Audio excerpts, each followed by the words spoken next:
panukalang 2024 national budget sumalang na sa pagbusisi ng Bicameral Conference Committee. Ang update dyan ihahatid sa sentro ng balita ni Mela Lisbogas live.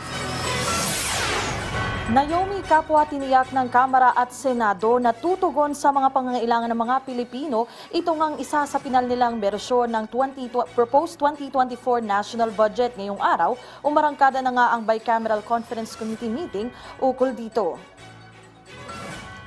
Pasado 10:00 ng umaga kanina ng pangunahan ni Senate Committee on Finance Chair Sonny Angara at House Committee on Appropriations Chair Elizalde Co ang Bicameral Conference Committee meeting dito sa Makati City ukol sa disagreeing provision sa House Bill No. 8980 o 2024 General Appropriations Bill. Ibig sabihin nito, sinimulan ng plantsahin ng dalawang kupulungan ng Kongreso ang nilalaman ng panukalang pondo para sa susunod na taon para ito'y mapag-isa na. Sa kanilang opening statement kanina, kapwa tinayak ni Angara at Co na ang gagawin nilang pinal na bersyon ng panukala tiyak na tutugon sa mga pangangailangan ng mga Pilipino ngayon. Kasama rin sa Bicam meeting ang iba pang matataas na opisyal ng Senado at Kamara. Sa panayam sa media, ibinahagi ng mga kinatawan ng Kongreso kung ano pa sa tingin nila ang magiging pagbabago sa budget mula sa inaprubahan nilang bersyon sa magkakahiwalay na kapulungan. Ang napag-uusapan lang I think is DICT. Kasi DICT parang to fight cyber for increased cyber security dahil alam natin minsan yung gera hindi na sa battlefield, di ba? Hindi na barilan, kundi someone can disable your cyber networks pag nawala yung information, di ba? Tayo as consumers, nagka-transact tayo online. Pag nawala yun, pilay tayo. Our economy will come to a halt. So I think the DICT is trying to appeal for naibalik sana at least a portion of their confidential fund. Yun ang pag-usapan namin ni Chairman Saldi. Laging is we want to be prepared for the next year. Gusto natin maging handa for the next year. Yung social services, we want to fight the inflation, yung inflation sa bigas, sa yung mga ayuda, social services, para naman baka mamaya madagdag problema sa mga gera or sa inflation. Kailangan medyo handa tayo para matulungan yung lower middle class and the poorest of the poor or the near poor.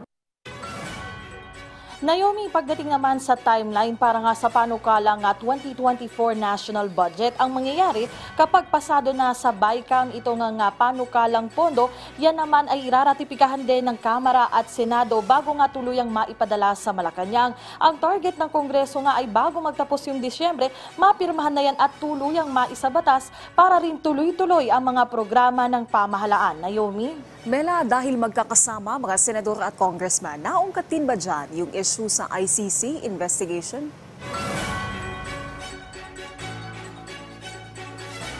Naomi, dahil nandito nga rin sina Senador Bato de la Rosa at Senator Bongo na alam naman nating malapit sa dating administrasyon kaya dating Pangulong Rodrigo Duterte, natanong din sila tungkol sa reaksyon nga nila sa pagpasa ng Kamara sa committee level ng mga resolusyong nagtutulak o nag-uudyok sa gobyerno na makipagtulungan sa ICC investigation ukol sa war on drugs ng dating administrasyon. At parehas naman sina Senator Go at Senator de la Rosa na sinasabi nilang iginagalang nila ito bilang meron silang tinatawag na parliamentary courtesy dahil karapatan naman ng mga kongresista na magpasa ng anumang resolusyon o panukala. Pero nananatili nga sila sa pagsasabi na si Pangulong Ferdinand R. Marcos Jr. na rin ang nagdeklara na noon na meron naman tayong sariling gumaganang judicial system at ito yung kanilang ipinupunto na yung mga nangyayari nga kaguluhan o reklamo nga sa bansa ay maaari namang iresolba dito lamang sa Pilipinas. Naomi? At Mela, nakita din natin sa videos nyo, present sa meeting si Congressman Ralph Recto.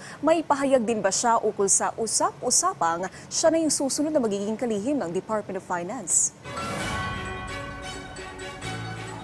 Naomi, sa Kamara nga, ilang beses na rin yan talagang natanong sa opisina ni Congressman Recto dahil lang may mga kumakalat pa nga ngayon na pirmado na umano yung kanyang appointment paper para maging susunod na DOF Secretary. Pero Naomi, kanina nga ay nakausap ng media si Congressman Recto at ang sinasabi nga niya, hindi siya maaaring magbigay ng pahayag ukol dyan at ang mga appointment naman ay tanging si Pangulong Marcos lamang ang nakapagpapasya. At ang sinasabi nga ni Congressman Recto kanina, nasa event siya para nga sa 2024 national budget. So hindi siya nagbigay ng partikular na pahayag ukol dyan, pero nga ang sinasabi niya, mahalagang pagtuunan ngayon yung panukalang pondo para sa susunod na taon. Naomi? Maraming salamat, Mela Las Moras.